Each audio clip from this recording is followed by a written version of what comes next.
I think it's time to start. So, well, Happy New Year, everyone, and welcome to the first seminar of this year. I'm very pleased to introduce Claire Naiditch. Claire has published widely on the general topic of migration, including irregular migration. And today she will present on a very interesting and important topic of migrant smuggling in Europe. So please make sure your microphones are on mute, but feel free to unmute if you have any questions during the seminar. And of course, you can use the chat function to type your questions. Claire has, I think both co-authors are online or going to be online. There you are, yeah, Radu. And so they can address any of the chat questions, I guess, if needed. Just to finally reminder that as usual, the seminar is being recorded and should be available. The recording should be available by Monday next week. Okay, with that, over to you, Claire. Thank you very much. So I'm very happy to present this paper entitled Migrant Smuggling to Europe, a Matching Model. It's a joint work with Olivier, Charlot and Radu Vranceanu. And it's still a work in progress, so please don't hesitate to ask questions and to make comments. Briefly, the outline. So I will introduce the topic. Then I will focus a bit on the market of smuggling migrants to Europe, because we built a model to explain specifically smuggling to Europe. Then I will present the model, go rapidly on the way we solve the model, then present an extension of the model to incorporate economic migrants, and finally focus on the policy implications of the model. So as you are very well aware of, there have been many irregular arrivals to Europe in the last decade. And since the peak of more than 1 million arrivals in 2015, regular migration has declined, but is still quite important. And in 2021, more than 120,000 irregular arrivals were recorded to Europe. These arrivals are often linked with the asylum applications. And you can see here that the curve of asylum applications kind of follows the curves of irregular arrivals, so that we can conclude that most of the people arriving irregularly are refugees or claim to be refugees. How do these people come to Europe? They don't come on their own, they come with the help of smugglers. And it has been documented that more than 90% of them cross borders with the smugglers. So almost all of them do that. What do smugglers do? They procure migrants with facilitation services. So they will provide migrants with the logistics of their journey. So it includes planning, minimal shelter and food, means of transport. It can include also fake documents. They would try to protect them against robbery and other crimes. And sometimes they can bribe officials to close their eyes when they cross the controls. This activity is a very high profit and low risk activity. And in 2019, the turnover of smugglers to Europe was estimated at around a little less than 200 million euros. So the figures are quite high. And also, immigration is a main concern for EU citizens.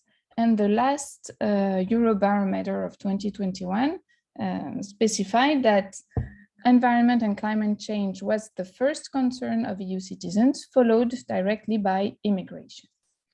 So in light of all these facts, the European Union has decided to fight irregular migration, to try to control and curb irregular migration, and to fight against smugglers.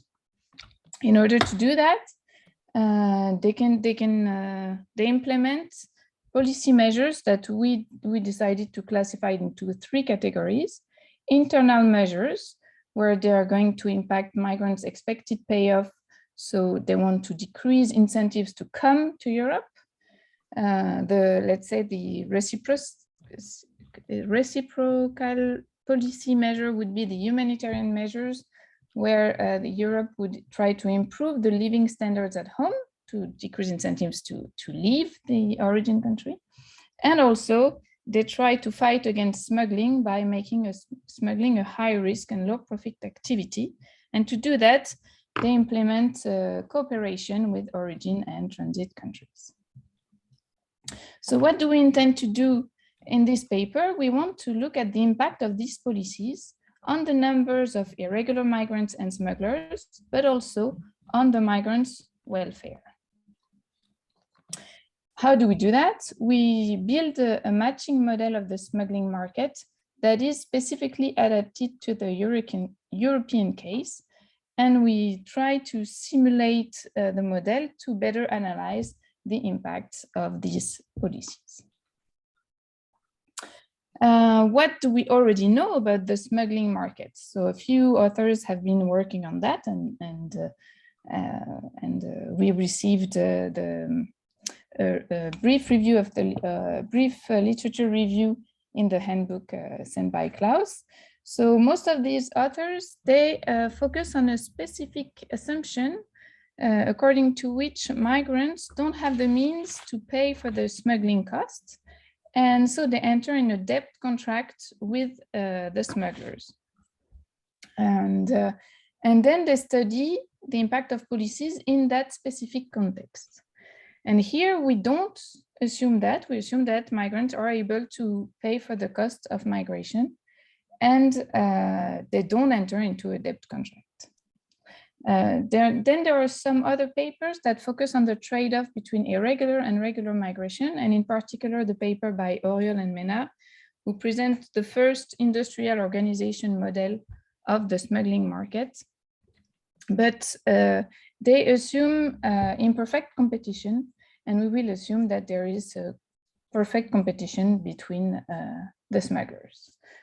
Finally, on the, let's say, other side of the smuggling market, focusing more on the destination countries, a few matching models have been proposed to analyze the consequences of irregular migration.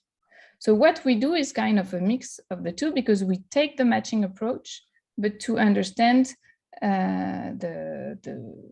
the smuggling market process and not the consequences of it.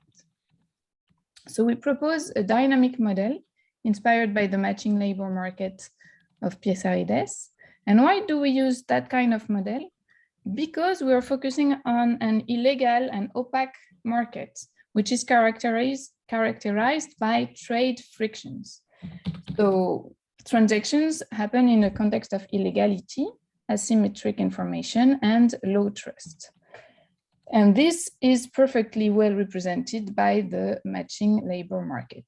Besides, this market is also characterized by a flow dimension, and especially by the fact that many migrants who have tried to migrate irregularly but did not succeed will try and try again. So that's what we call the pushback phenomenon. And this must be taken into account if we want to study the impact of policies. This model is adapted to the European case. So as I said already, we assume that it's a competitive market and that smugglers compete with each other. And we assume that because it has been shown that in the European case, there is a competition between the smugglers. Besides, studies have found that smugglers are not the reckless and mean person that we all have in mind, okay? And they share some cooperation with the smuggling migrants. So we want to incorporate this idea of a mix of self-interest and cooperation between smugglers and migrants. And then what we find with all this nice model, we find that coercion-based measures, so fighting against the smugglers, will indeed decrease the numbers of irregular migrants and smugglers, but at the expense of migrants' welfare. On the other side, the asylum policy, so the rate at which the asylum is granted to applicants, has a kind of a weird impact. And if the European Union or the governments of the European member states choose an in-between asylum policy, then they will attract many more migrants than if they are extremely restrictive or quite loose, as we will see later on. So now let me introduce a bit more and detail a bit more the market of smuggling migrants to Europe. So here I present the migration routes and illegal crossings to the EU as presented by Frontex. So you can see that there are three major migration routes into Europe involving the crossing of the Mediterranean. You have the central Mediterranean route that departs from North Africa and arrives to Italy. You have there's the Eastern Mediterranean route connecting the Turkish coast to Greek islands, and the Western Mediterranean route departing from Morocco and arriving in Spain. And then there are two other smaller routes, the Western Balkans that goes through land only, and the Western African route here. Okay, so these are the main routes that have been identified for irregular migrations to Europe. As mentioned already, almost no migrant will be able to cross to Europe without the help of smugglers. And as I mentioned earlier, the turnover in 2019, it was much higher in 2015, where more than 1 million people crossed the borders, because it was estimated between 3 to 6 billion euros. So Frontex and the European Union is fighting against smugglers. And for instance, in 2020, they detected a little less than 9,000 smugglers helping migrants to migrate to the EU. These smugglers, as I said, are organized mostly as small businesses. And how can I say that? That's because that's thanks to sociological and ethnological works that have been done by mainly Campana, Abdelaziz, and some other researchers, where they focused either on a smuggling ring operating between the Horn of Africa and Northern Europe via Libya, or on smuggling within the Mediterranean area in general. And they show that there is a competition between smugglers, and they explain it by the fact that there's a very small barriers to entry into that market, because most smugglers are irregular migrants who tried to go to Europe, were unsuccessful, and then decided to become smugglers instead. These smugglers, they make money, as we said, and they make money because they charge a smuggling fee. So this smuggling fee, of course, depends on the characteristics of the journey, the duration, the risk, the routes, etc. And it also depends on the characteristics of the migrants. So depending on the citizenship of the migrant, the price to be paid is not going to be the same, depending also on the gender, for instance. It was estimating that the smuggling fee goes from 1,000 euros to 5,000 euros on average.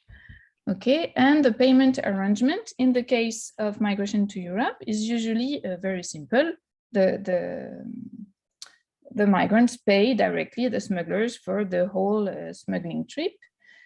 Sometimes the payment arrangements are more sophisticated, and they involve a split payment where the migrant pays one part before being smuggled and the second part of the payment once he reaches Europe. And sometimes the smugglers will say that you pay once the fee and you're granted as many attempts as possible until you manage to reach the European borders. In light of this, as I said, the EU aims to contain irregular migration and to fight against the smugglers. And to do that, they enacted an EU action plan against migrant smuggling. So that's perfectly clear what it aims at. And there's also the Pact on Asylum and Migration that incorporates many features to fight against smugglers and to curb irregular migration. And many of the policies implemented by the European Union involve cooperation with origin and transit countries. Maybe the most famous one is the EU-Turkey partnership that represents 6 billion euros that flows from the EU to Turkey, to say it simply, to make sure that Turkey keeps all the Syrian refugees that are trying to come to Europe. And there are all other cooperation with other countries. For instance, the EU Emergency Trust Fund for Africa that was signed in 2015, where 5 billion, almost 5 billion euros are granted to African countries, including Libya, for 4 programs, and one of them is the management of irregular migration. So 30% of these funds aim at managing irregular migration. And the advertisement of the EU about this program shows that they are really fighting against smuggling, because smugglers and human traffickers have been prosecuted, and more than 100,000 migrants were assisted or were returned to their origin country within this program. 2 additional actors need to be presented. Of course, Frontex, and I already talked about them a bit. So it's the European Border and Coast Guard Agency, and they're in charge of securizing European borders with the help of EU member states, of course. And another important actor are NGOs that are trying to put into place search and rescue vessels in the Mediterranean Sea. But there are less and less of these NGOs. There were around 22 ships, in 2016, and down to 3 in 2019 for many different reasons. So this was to give you an idea of the market of smuggling migrants to Europe, and that explains how we build our model that I'm going to present now. So this model, the main characteristics are that we study irregular migration, mostly of refugees, so people that have no choice but to leave their origin country to a destination country. So in the origin country, you have 2 kinds of actors: the candidates to migration, and they want to maximize their intertemporal utility. And on the other side, the smugglers who want to maximize their profit. And in the destination country, we aim at curbing irregular migration and fighting against smugglers. So we will present a model in continuous time, and we focus on the steady state equilibrium. So going a bit more into the model, we assume that there's a matching function that shows how candidates to migration, MS, that are searching for a smuggler, how they will meet these smugglers, SS, who are searching for a migrant. P here is the efficiency of the matching process. Once we define the matching function, we need also to define the market tightness. Okay, so it's the number it's the ratio of smugglers to candidates to migration. Once we have that, we define the 2 contact rates: the smugglers' contact rate H, which is decreasing with the market tightness, and the migrants' contact rate which is increasing in the tightness of the market. When we will do simulation later on, we will assume that the matching function is a classic Cobb-Douglas matching function. So here is how we see the stages of smuggler-assisted migration. So there are different groups of migrants, and I will first focus on the migrants searching for a smuggler, so the candidates to migration. So these MS migrants, they may, if they are lucky enough, be granted a visa at the origin country with a rate sigma, and in that case, they will migrate through the legal channel and become like legal migrants in the destination country easily. If not, they will meet a smuggler with rate G of theta here, and then they will become matched migrants. So that's how you leave this block here, either through the legal channel or through meeting a smuggler. Who comes in this group? So at each period of time, you have N new incoming refugees, okay, people who need to leave their origin country. And you also have all these who tried to go to Europe, but at some point they were stopped and they come back to their origin country and they decide to continue searching. So who are these people? These people are the ones that were stopped by the border police while they were traveling with rate eta, or those who managed to get to Europe but did not get the asylum status and they were rejected. So all these unsuccessful migrants, among them, a rate phi will decide to keep on searching, and the others will decide to give up and to stay in the origin country. So having said that, focusing on the steady state equilibrium, we can write that the outflow of candidates to migration must be equal to the inflow of candidates to migration, with the inflow including these pushed back migrants who start again to search for a smuggler. Can I just very quickly ask a clarification? So in the utility function of the smuggler, the only thing they're interested in is getting to another country. That's all. The migrants? Sorry, getting to EU, yeah, the migrants. Yes. That's it. That's their. So because I mean, I was just thinking once they get there, then it might be another next step. They get to France and then they want to go to the UK or whatever. You know, there might be other kind of objective functions within the. But in this case, it's just getting to EU. That's it. Yeah. The idea is to get to the EU and apply for asylum. Then we don't see how they choose the country where they apply for asylum. Okay. Then we can focus on the second group of migrants, so the matched migrants. They are waiting for an opportunity to start traveling. So for instance, they wait for the sea to be calm or for the night to be dark so that they have less chances to be caught by the police. All right, so this opportunity materializes at rate A. So here again, we can write the steady state equilibrium for matched migrants, where the inflow, those who met smugglers, is equal to the outflow, those who start traveling. So when they start traveling, three things can happen to them.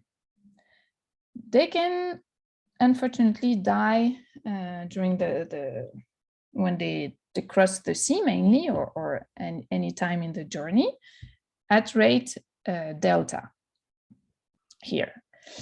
Or they can be arrested by the border police, okay, at rate eta here.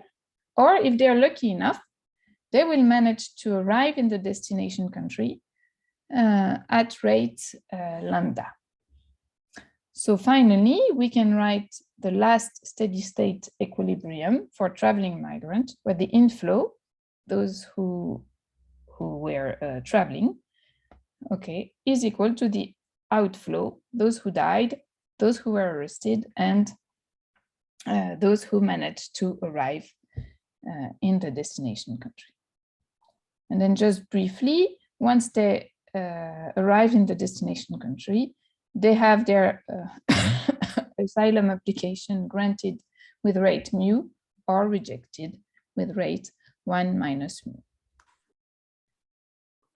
So once we have our three steady state equations, okay, we can put them together and we can express the number of traveling irregular migrants as a function of many parameters, and especially as a function of the market tightness. We can also express candidates, the number of candidates to migration and the number of smugglers, which all depend on the market tightness. What is important for policy measures is lambda times mt, so the number of traveling migrants who eventually reach the borders of the EU. So that's for the flows, and then we can focus on the asset values, okay, of the migrants and then of the smugglers. So for the migrants, if they stay at home, they get a small benefit of staying in their home country. It's small because we imagine, right, a country at war or very poor, okay, where most people need to live in order to survive. Once they decide to become candidate to migration, they get the asset value VSM, okay, and with rate sigma, they will get a visa and they will arrive in the destination country where they can benefit from the asset value of migration. And with rate G of theta, they will meet a smuggler, and then they will get the asset value of a matched migrant. Then if I focus on the matched migrant, again, with probability, with rate A, they will start traveling. In that case, they will pay a fee, a smuggling fee, W, and they will get the asset value of a traveling migrant, VTM. And finally, the asset value of a traveling migrant, VTM, depends on the rate of dying on the road. In that case, they incur a death penalty, D. It depends on the rate of being caught by the police. In that case, either they decide to continue searching with rate phi, or they decide to stay at home with the rate 1 minus phi. And finally, the last group of migrants, okay, have a rate lambda of arriving at destination. In that case, if they get granted the asylum status at rate mu, they get the migration asset value Y, or if they don't get granted the asset value with rate Y minus mu, again, they can either continue searching or stay at home. So that's how we can write our 4 asset values equations for a candidate to migration. We can then do the same exercise for the smuggler. All right, and I will maybe be a bit quicker. What I need to introduce here is the fixed cost of smuggling activities, so advertising and planning, for instance. And I also need to add the variable cost of smuggling activities and the cost of being arrested and convicted. So once we have these asset values, we need 2 more characteristics of the market. So as I said, there is competition between smugglers, so free entry of smugglers, and there's some form of cooperation between the smugglers and the migrants, so they negotiate the smuggling fee. So having all these together, we can solve the model, and we do that in several steps. First, we study the free entry condition. and that will give us a relationship between the market tightness and the smuggling fee. Then we study the fee negotiation process, and this will give us another relationship between the market tightness and the smuggling fee. We can then determine the equilibrium and study key comparative statistics. So free entry means that new smugglers enter the market until expected benefits from smuggling activities equalize expected search costs. So that will give us an equation linking the market tightness to the smuggling fee, and this is an increasing relationship. So I don't show you all the details of the equation because with all the parameters, it's not really nice to show on a screen. Then if we focus on the negotiation process, we have the total surplus that must be shared. Okay, so the migrant surplus plus the smuggler's surplus, and so quite classically, we implement a maximization program where we maximize the surplus to be shared with beta, the relative bargaining power of the smugglers. If we do that, we find an expression of the smuggling fee, which is decreasing with the market tightness. So we have two equations, one increasing, one decreasing. Okay, and graphically, this is what we get: the free entry equation, which is increasing, and the negotiated fee equation, which is decreasing. And we find the equilibrium at the intersection of both curves. So there's a condition for the equilibrium to exist, and the implicit condition is given by this equation, where we have the expected search cost equal to a share of the surplus to be shared at the equilibrium. So we now know, we can find now, implicitly at least, the market tightness and the corresponding smuggling fee, which all depend on our many parameters, and the results are quite logic to understand, but some signs stay undeterminate. In the next part of the paper, we try to take into account economic migrants. Until now, I told you that I was only focusing on refugees, so people who had to leave their origin country, did not have any choice. But we all know that among these people who tried to come to Europe, some could have stayed. We think that some could have stayed in their origin country and they don't qualify as refugees in the legal sense of the term.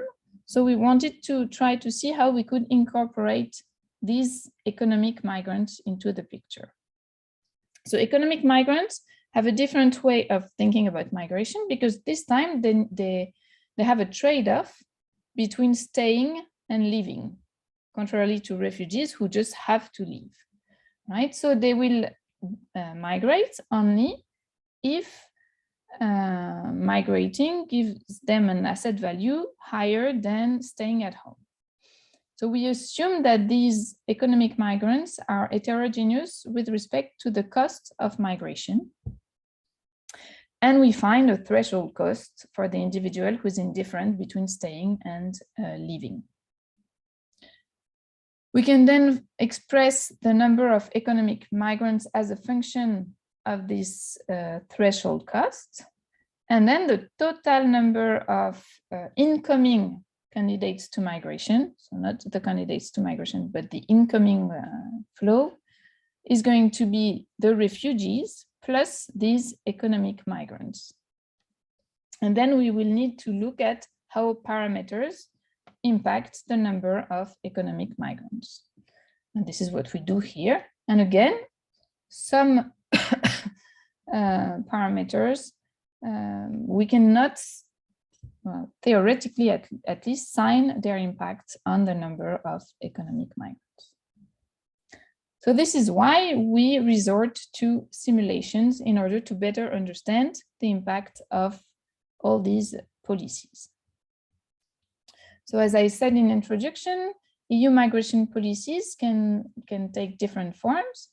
It can be internal measures, so they can decide either to change the rate of visa, to change the asylum acceptance rate, or to change the labor integration of migrants.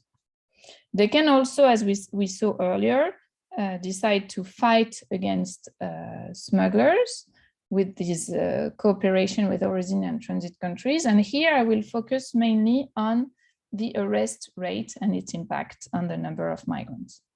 And finally, they could decide to improve living standards at home. And this would mean having an impact on the home asset value, for instance.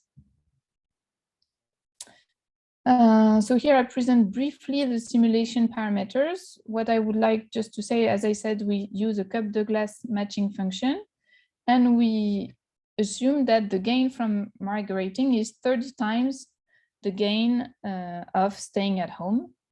And we put a very large conviction penalty. And we try to choose rates that fit more or less the data that we have. So what do we find? So here for each simulation, I present a table where one parameter is changed. So here it's the visa policy, which is increased over the columns. And I look at the impact on different variables. I will focus here on the impact on the migrants' welfare, the irregular migrants, and the total number of migrants. So as you can see, when a European government will increase the rate of visas, it should increase the migrants' welfare.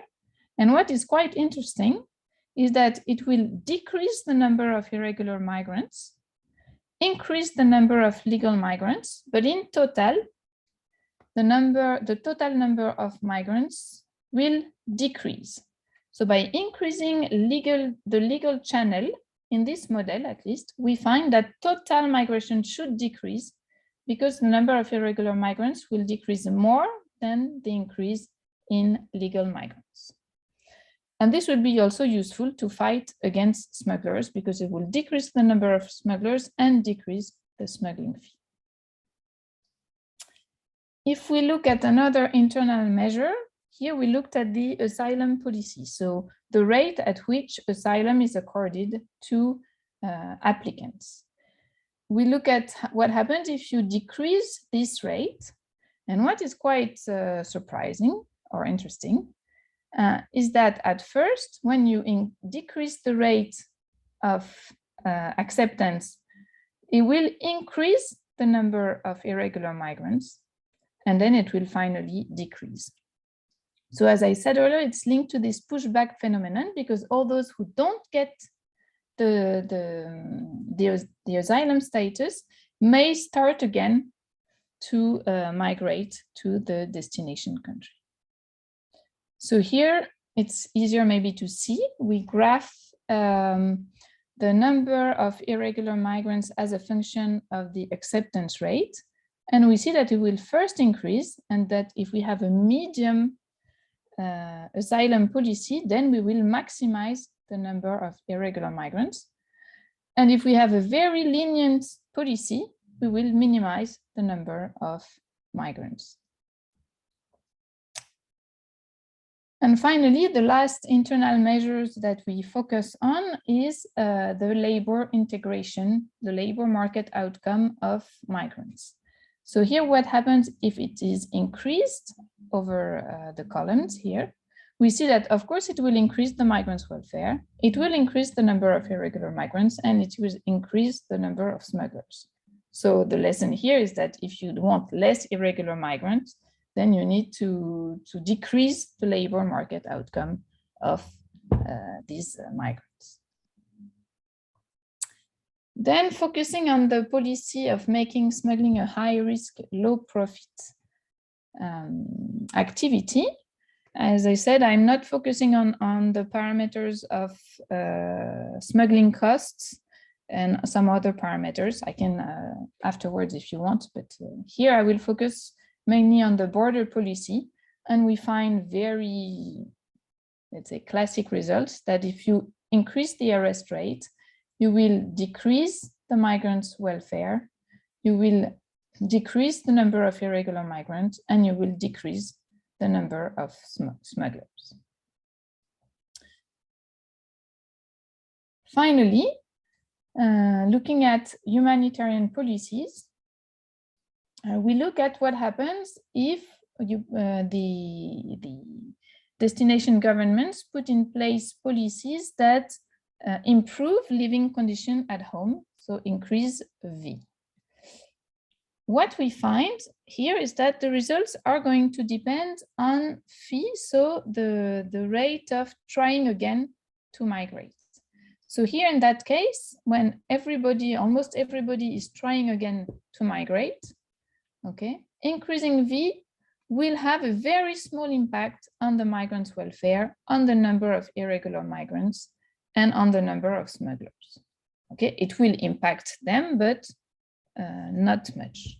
However, if we look at another case where the rate of trying again is quite most, is 1/2, so only 1 out of 2 migrants retry to migrate, then when there are solutions, we find that the impact on the number of irregular migrants is much higher, okay, and the impact on the number of smugglers is much higher as well.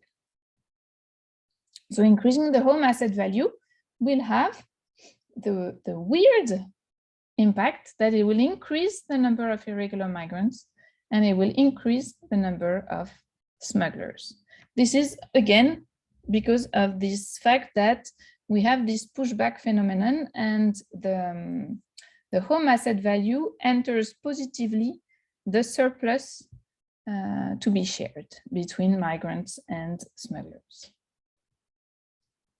So concluding, I presented briefly a matching model of the smuggling market, taking into account the fact that it's a market characterized by trade fictions and a flow dimension.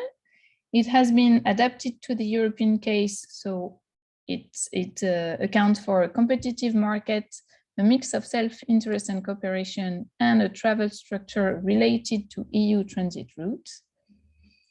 And what we find is that if we increase smuggling costs, we will have the logic impact of decreasing the numbers of irregular migrants and smugglers, but at the cost of drastically decreasing migrants' welfare. 2 results are not maybe obvious, were not obvious before we started the model. So if we increase the numbers of visas, we will decrease the number of irregular migrants and the total migrants flows, while increasing migrants' welfare and decreasing the numbers of smugglers. So this seems like a very nice policy to be implemented. And finally, the asylum policy has to be well tuned, okay, because when it's moderate, it will maximize the number of irregular migrants. So thank you very much for your attention. And I think I managed to stay into the time. Very good. Yeah, that's great. Good timing. Thank you, Claire. Any questions?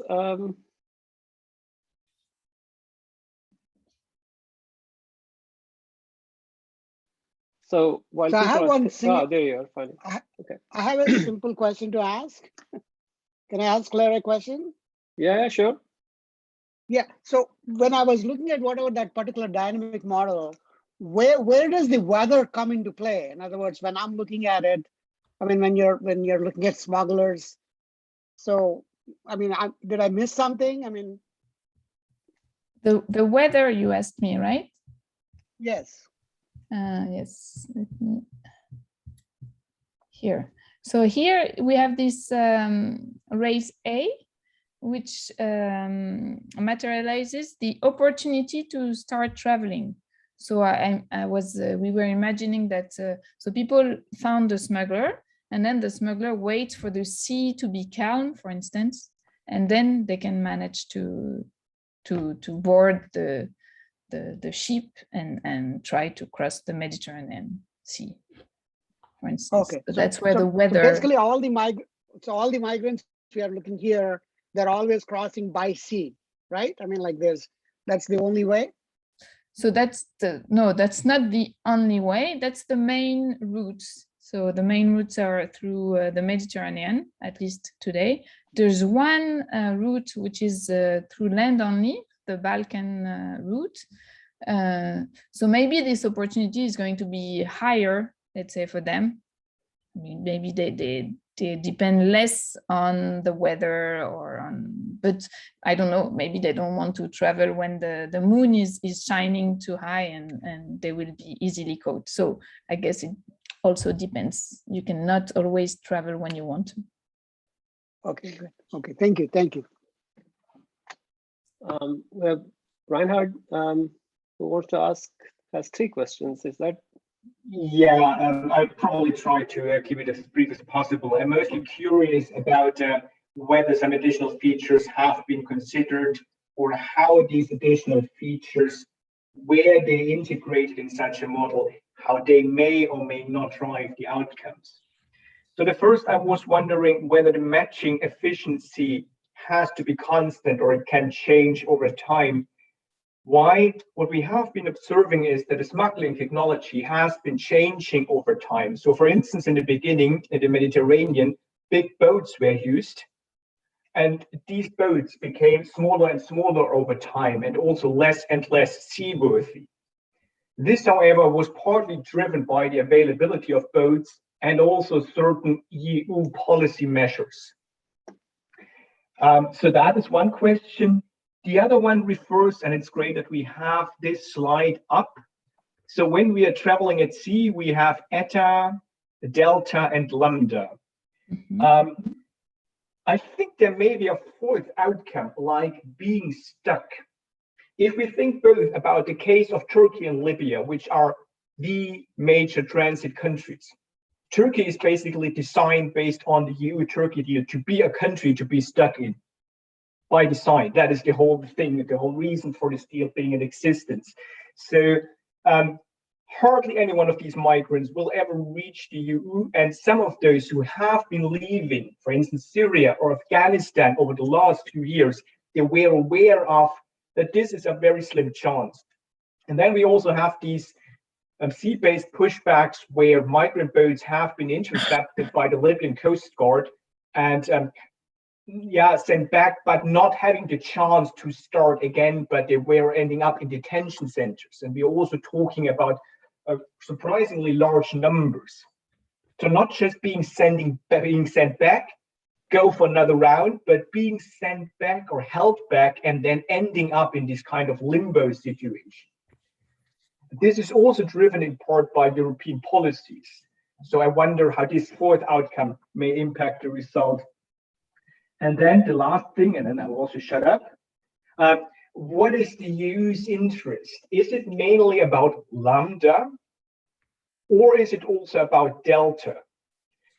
Because when we remember we had these pictures, and as soon as there are pictures, people tend to shift their focus for, 1 to 3 weeks. And some reasons why the European Union focused on putting up more sea-based operations in the Mediterranean was some bad publicity. So fatalities entered the public conscience, and conscience eventually as well.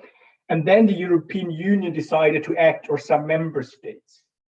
So once again, is it just lambda policymakers care about, or at times also delta, and how these would affect the outcomes? So I know you can't answer them. I was just curious because that is something that has been driving me about for some time. Thanks. Yeah. Okay, thank you for your very interesting question. Starting with the matching efficiency that is changing. So we haven't, I do have, I think, a slide where I look at the impact of P. Maybe I'll try to go briefly on it. So we looked at what happens if you change P. It must be here. Right. So if P is decreased, so it's less efficient, the matching efficiency decreases, right? Then we have a decrease in the number of irregular migrants and an increase in the number of smugglers, at least here in this simulation exercise. And I have to admit that I have a project with another co-author to look at how smugglers decide on how to smuggle people, and for instance on the size of the boats that they should use. So I'm glad you asked the question. So it means my project is quite interesting also. For traveling at sea, the parameter A is also here to take into account the fact that they can be stuck. So it's true that they can be stuck here. It could be that they managed to cross the sea and now they're stuck in Turkey. So maybe it should be, I mean, it's an other possibility. We put it before sea traveling, maybe we should put it after, and then maybe that will join the question by Matloob of choosing the country where you want to apply. Maybe this could be incorporated also, but A was here also to take into account the fact that some people are stuck in a country until they can go through the cracks again. And for Libya, it's true, we have people, everybody is sent back. So maybe this fee could be those who are sent back and are able to start again. And 1 minus fee could be those people who either sent back and don't want to try again or just cannot try again. So we could elaborate a bit more on this parameter to take this into account, but it's a good, it's an important thing. And finally, yes, when I was preparing the presentation, I realized that we did not work at all on the impact of delta in the simulations. So that's something we should do. I wish I was as optimistic as you and say that the EU cares about fatalities and wants to avoid people dying in the sea.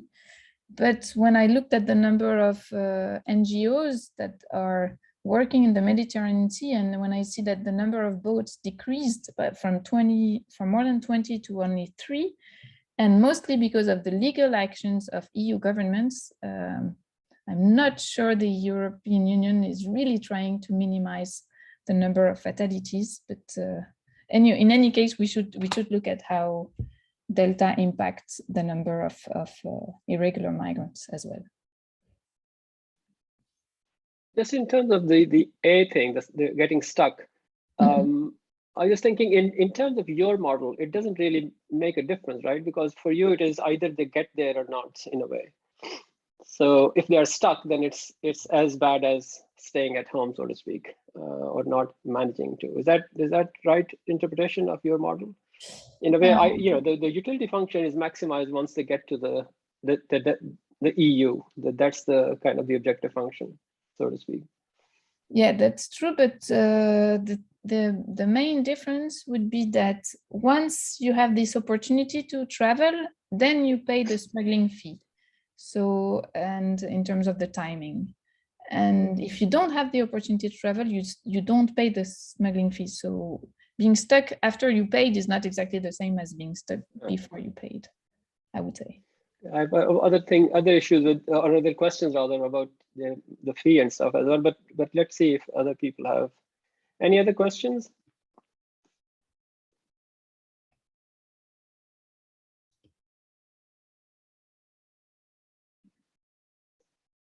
Okay, no, so in terms of the fee, I mean, the fee is coming from somewhere, right? So the fee is, so my thing is kind of, I'm going back to this paper that was written by a couple of people. I think actually Mena might have a paper as well on this. And many moons ago, I wrote something on the topic. Which was basically that, in a way, the objective is getting a job and getting a wage higher than what you're earning now. And so one of the ideas was that you auction off work permits. And so that will address, so if the fee of the permit, so either the businesses buy the permit and hire people from abroad and bring as many as they want, or the the migrants buy the permits. And as long as the permits are less than the migrants are paying the smugglers, then they have the benefit of migrating. So in that kind of, I mean, I know in your model, you're not looking at those things, but I was just thinking in terms of the policy, which is what you're in a way towards, towards the end, you're saying that policy of visa, increasing the visas and stuff like that. That kind of falls into that same kind of policy, so to speak. So that's why I was kind of, thinking, because you're not bringing in wages and wage differences and where they're paying the fee from as well, because they are thinking that I paid some fee and I'm going to pay the rest of it when I get there. And it's not just getting to one place in EU, they're thinking about where my network is and all that.